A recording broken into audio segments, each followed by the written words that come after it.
Bonsoir à tous. L'objectif de ce nouveau numéro, c'est tenter de montrer le lien entre le progrès scientifique et son indispensable allié qu'est la langue ancestrale. La science met à notre disposition un certain nombre de connaissances qui nous permettent de dominer techniquement la vie, de dominer techniquement le milieu de vie et les relations entre les deux par la description, par la compréhension de son fonctionnement, par la prévision, et cela aussi bien dans le domaine des choses extérieures que dans celui des activités de l'homme. En second lieu, la science nous apporte également ce qu'on appelle des métaux de pensée, c'est-à-dire des instruments, c'est-à-dire de la manière pour la pratiquer, pour pratiquer la science. Mais cela ne suffit pas. L'homme, pour évoluer, pour être civilisé, doit être placé dans le mouvement d'une société qui s'enrichit continuellement. Et c'est cet enrichissement continuel qu'on appelle le progrès. Progrès de la pensée, progrès du savoir, progrès des connaissances et progrès au niveau des problématiques. Ce mouvement ne peut lui être apporté que par sa langue ancestrale.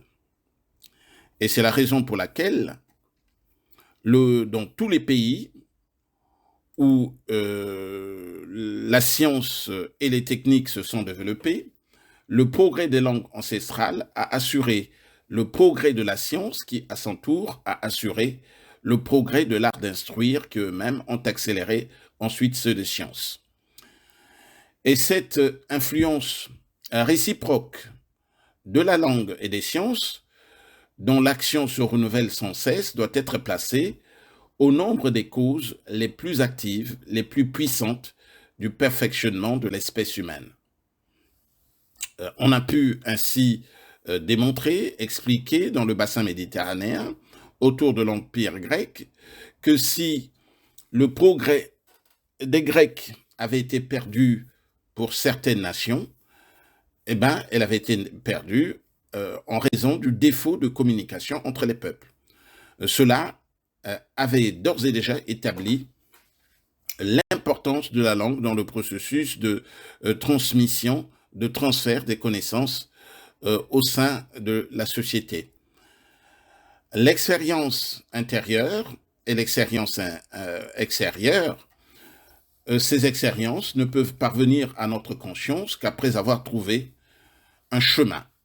Et ce chemin, c'est un langage que l'individu peut comprendre, et le seul langage qui puisse permettre à l'expérience intérieure et à l'expérience extérieure de trouver ce chemin, ce seul langage, c'est donc le langage ancestral. Le problème aujourd'hui en Afrique, c'est que la connaissance est devenue comme un fleuve qui est en continuel écoulement, mais ce fleuve ne sédimente pas. Il ne sédimente pas car la connaissance est essentiellement l'œuvre d'une poignée d'initiés, les fameux intellectuels francophones.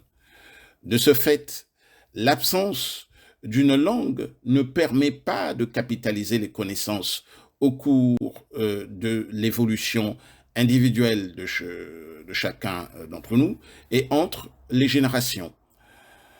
Et de ce fait, le monde de la connaissance, le monde de la sagesse et le monde de la vie se côtoient, et s'interpénètrent. Du coup, le niveau de vulgarisation des connaissances scientifiques, ce niveau est quasiment nul. Chaque génération devant quasiment reprendre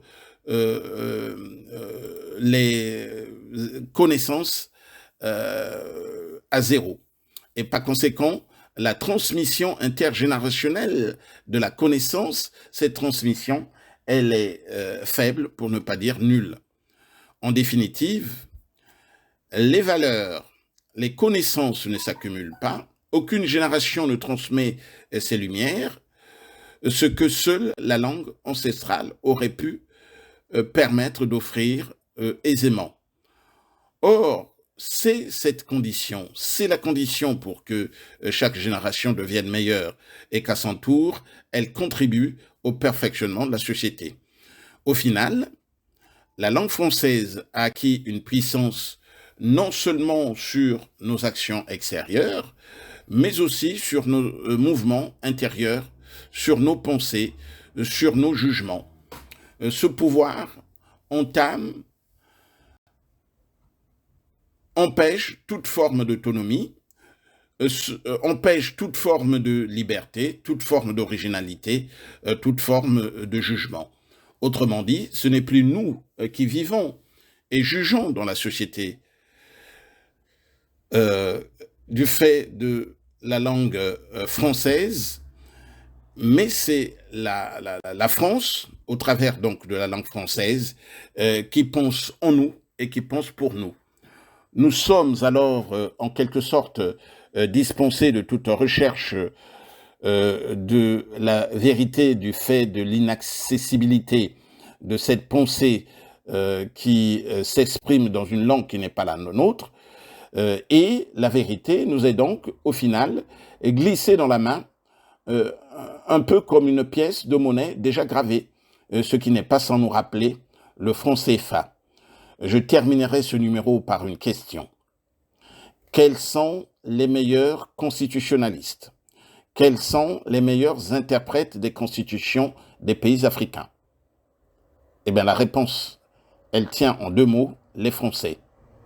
C'est ainsi qu'au Congo, le 15 mars 1992, on a importé une usine institutionnelle clé en main, qu'on appelle la Constitution de langue française de 1992, avec les conséquences que l'on connaît aujourd'hui.